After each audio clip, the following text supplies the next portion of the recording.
Okay, so this video will be talking about the concept of God being a higher dimensional being than us. So to start this out, I'll be explaining 1D through 3D, 0D as well.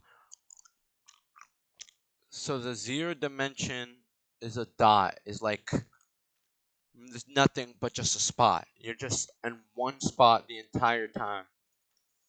1D is it's just like a line. It's a straight line. So like for 1D you can only move forwards and backwards, but on 2D you can move forwards, backwards, and to the left, to the right. So like a square or like a piece of paper, you can move all over the paper. Whereas on 1D you can only move on the thin line of the paper. Not the flat part, the edges. So 3D is the whole thing.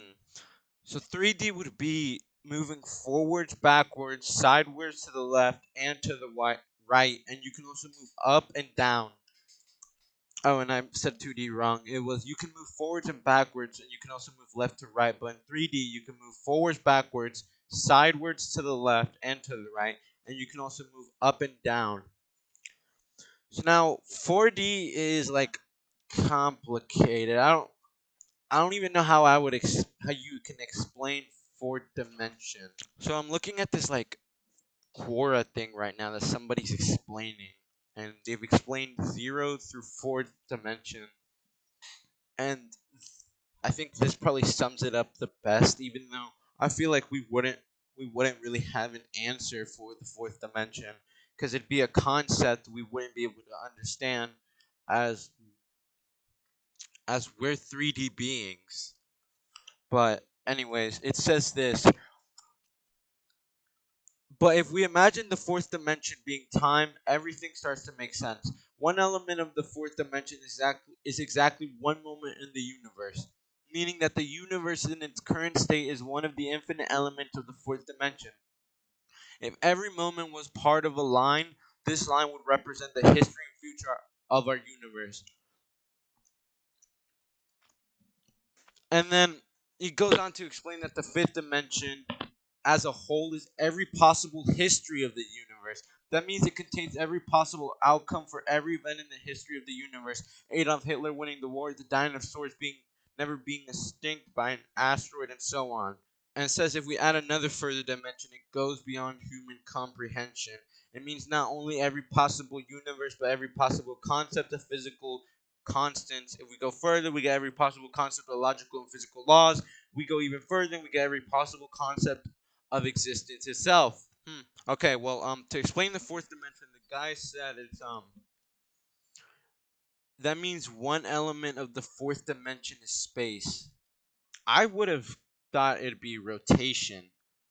No, actually, I think I thought it was depth within itself, like depth within the thing of itself. So, I guess you could say it's space within itself. Yeah, I'd say basically what I was thinking of was space within itself by the depth of within itself. But even I still don't get what 4D is. Um.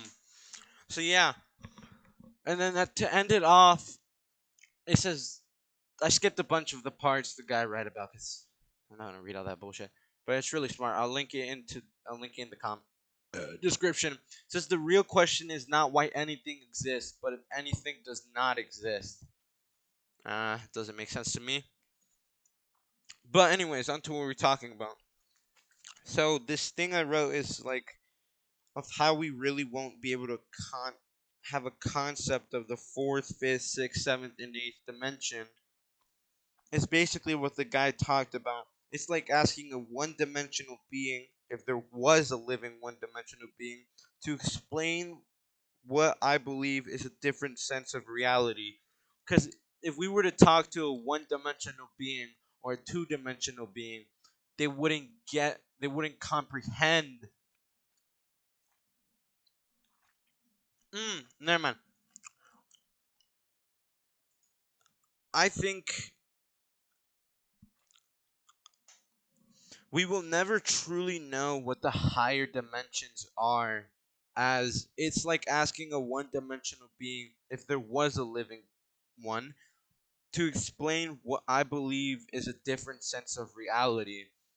It's like you're trying to explain something that they won't be able to conceptually understand, because their sense of reality is different, or we could say a lower sense of reality.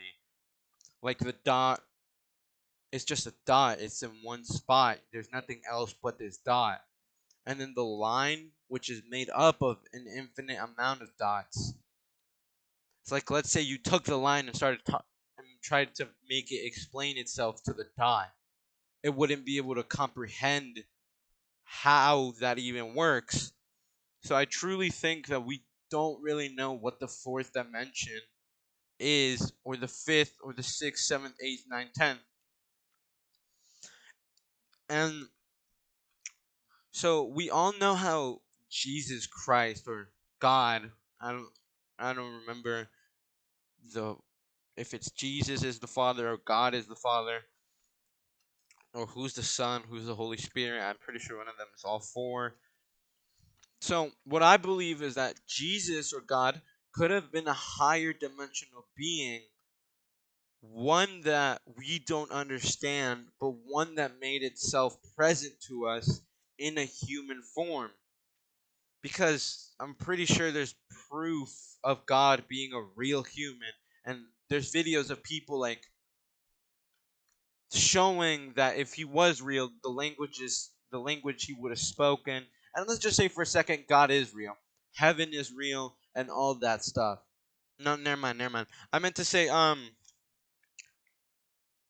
he could have been a higher dimensional being, and we really wouldn't know it, because if he was, let's say, a higher dimensional being, it's like, again, trying to explain a different sense of reality to someone else.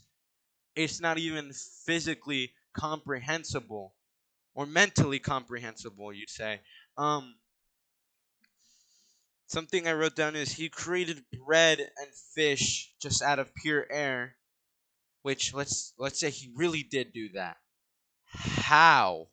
You see, how did he do that? We wouldn't understand it if he was a different dimensional being.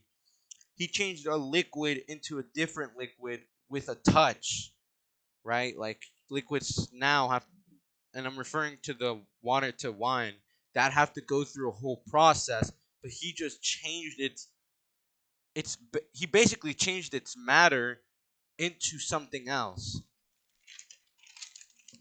So another point I wrote down, maybe Jesus was a being from a higher reality dimension, and for unknown reasons made himself present in a form to us. He made himself present to us in a form we could recognize.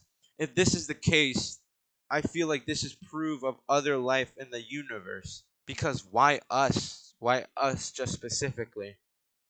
Like, let's say we don't really, let's say my theory is correct, that, oh, he's a higher dimensional being. Wouldn't he want to do what he did to us, of creating a religion to other beings? Wouldn't it make sense to do it to other intelligent beings as us, ones that are capable of speech and no, not capable of speech, keep have a conscious, because not all life forms have a conscious. Like, I feel like a lot of people know, but bugs in general don't have a conscious. A lot of lizards, I presume. I think like we might be the only conscious thing, but that's another topic for another video. And so this goes on to another point I have, of I believe there's definitely life outside Earth. Not the gray alien kind of things. Not like the weird tentacle demon, horrible monstrosities we like to believe there is. But I definitely believe that there are other intelligent, conscious beings on this infinitely big universe, galaxy, Milky Way, multiverse, whatever you like to call it. And so this will be the topic for the next video, life outside Earth. So yeah, stay tuned.